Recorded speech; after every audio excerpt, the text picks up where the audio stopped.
ಸಚಿವೆಗೆ ಅಶ್ಲೀಲ ಪದ ಬಳಕೆ ಆರೋಪ ಹಿನ್ನೆಲೆ ಸಿಟಿ ರವಿ ಅವರನ್ನ ಬಂಧಿಸಲಾಗಿದೆ.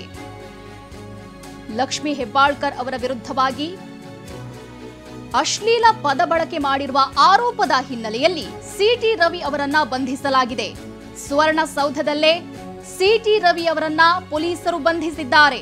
ಬಿಗಿ ಭದ್ರತೆಯಲ್ಲಿ ಸಿಟಿ ರವಿ ಅವರನ್ನ ಠಾಣೆಗೆ ಕರೆದೊಯ್ದಿದ್ದಾರೆ ಪೊಲೀಸರು. ಹಿರೇಬಾಗೇವಾಡಿ ಬದಲು ಖಾನಾಪುರ ಠಾಣೆಗೆ ಸಿಟಿ ರವಿ ಅವರನ್ನ ಶಿಫ್ಟ್ ಮಾಡಲಾಗಿದೆ. ಸಚಿವೆ ಲಕ್ಷ್ಮಿ ಹೆಬ್ಬಾಳ್ಕರ್ ಅವರ ವಿರುದ್ಧವಾಗಿ ಅಶ್ಲೀಲ ಅಸಂಬದ್ಧ ಪದ ಬಳಕೆ ಮಾಡಿರುವಂತಹ ಆರೋಪದ ಹಿನ್ನೆಲೆಯಲ್ಲಿ ಎಂಎಲ್ಸಿ ಸಿಟಿ ರವಿ ಅವರನ್ನ ಬಂಧಿಸಲಾಗಿದೆ. ಇನ್ನು ಖಾನಾಪುರ ಪೊಲೀಸ್ ಠಾಣೆಗೆ ಸಿಟಿ ರವಿ ಅವರನ್ನ ಪೊಲೀಸರು ಕರೆತಂದಿದ್ದಾರೆ.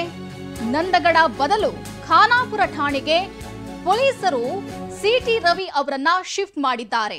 ತಮ್ಮ ವ್ಯಾಪ್ತಿ ಬಿಟ್ಟು ಜಿಲ್ಲಾ ಪೊಲೀಸರ ವ್ಯಾಪ್ತಿಗೆ ಸಿಟಿ ರವಿ ಅವರನ್ನ ಶಿಫ್ಟ್ ಮಾಡಲಾಗಿದೆ.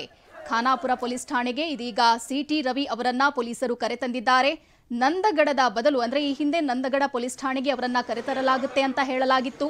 ಆದ್ರೆ ಇದೀಗ ಖಾನಾಪುರ ಪೊಲೀಸ್ ಠಾಣೆಗೆ ಸಿಟಿ ರವಿ ಅವರನ್ನ ಪೊಲೀಸರು ಕರೆತಂದಿದ್ದಾರೆ.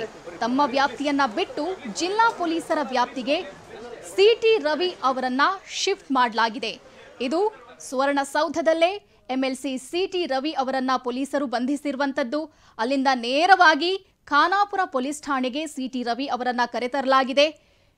ಲಕ್ಷ್ಮಿ ಹೆಬ್ಬಾಳ್ಕರ್ ಅವರ ವಿರುದ್ಧವಾಗಿ ಅಸಂಬದ್ಧ ಪದ ಬಳಕೆ ಆರೋಪ ಹಿನ್ನೆಲೆಯಲ್ಲಿ ಸಿಟಿ ರವಿ ಅವರ ವಿರುದ್ಧವಾಗಿ ಎಫ್ಐಆರ್ ದಾಖಲಾಗಿತ್ತು.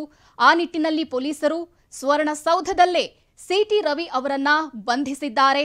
ಇದೀಗ ನೇರವಾಗಿ ಅವರನ್ನ ಖಾನಾಪುರ ಪೊಲೀಸ್ ಠಾಣೆಗೆ ಪೊಲೀಸರು ಕರೆತಂದಿದ್ದಾರೆ.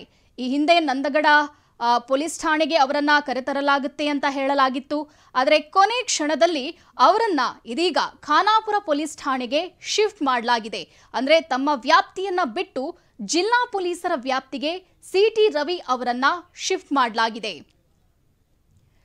ಇದು ಇವತ್ತು ಮಧ್ಯಾಹ್ನದಿಂದ ಸುವರ್ಣಸೌಧದಲ್ಲಿ ನಡೆದಿರುವಂತಹ ಹೈ ಡ್ರಾಮಾ. ಸಿಟಿ ರವಿ ಹಾಗೇನೆ ಹೆಬ್ಬಾಳ್ಕರ್ ಅವರ ನಡುವೆ ಸುವರ್ಣಸೌಧದಲ್ಲಿ ವಾಗ್ಯುದ್ಧವೇ ನಡೆದು ಹೋಗುತ್ತೆ. ಅಲ್ಲಿ ಸಿಟಿ ರವಿ ಅವರು ಅಸಂಬದ್ಧ ಪದವನ್ನ ಹೆಬ್ಬಾಳ್ಕರ್ ಅವರ ವಿರುದ್ಧವಾಗಿ ಬಳಸಿದ್ದಾರೆ ಅನ್ನೋ ನಿಟ್ಟಿನಲ್ಲಿ ಅವರ ವಿರುದ್ಧ ಎಫ್ಐಆರ್ ದಾಖಲಾಗುತ್ತೆ. ಆ ಬಳಿಕ ಅವರನ್ನ ಸುವರ್ಣಸೌಧದಿಂದಲೇ ಬಂಧಿಸಿ ಪೊಲೀಸರು ಕರ್ಕೊಂಡು ಹೋಗ್ತಾರೆ.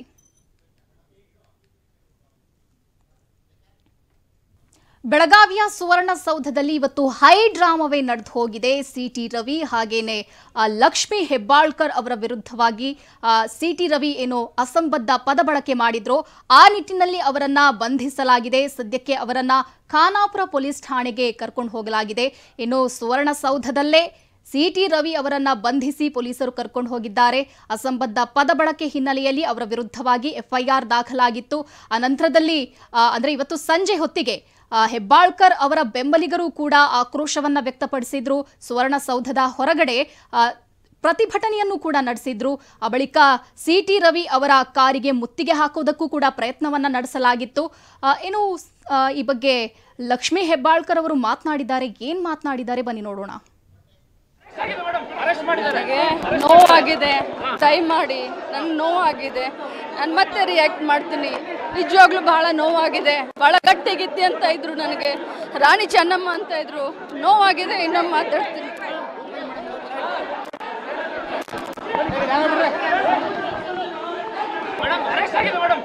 ನನಗೆ ನೋವಾಗಿದೆ, ದಯಮಾಡಿ ನನಗೆ ನೋವಾಗಿದೆ, ನಾನು ಮತ್ತೆ ರಿಯಾಕ್ಟ್ ಮಾಡ್ತೀನಿ. ನಿಜವಾಗ್ಲೂ ಬಹಳ ನೋವಾಗಿದೆ. ಬಹಳ ಗಟ್ಟಿಗಿತ್ತಿ ಅಂತ ಇದ್ರು, ನನಗೆ ರಾಣಿ ಚೆನ್ನಮ್ಮ ಅಂತ ಇದ್ರು. ನೋವಾಗಿದೆ, ಇನ್ನೊಮ್ಮೆ ಮಾತಾಡ್ತೀನಿ.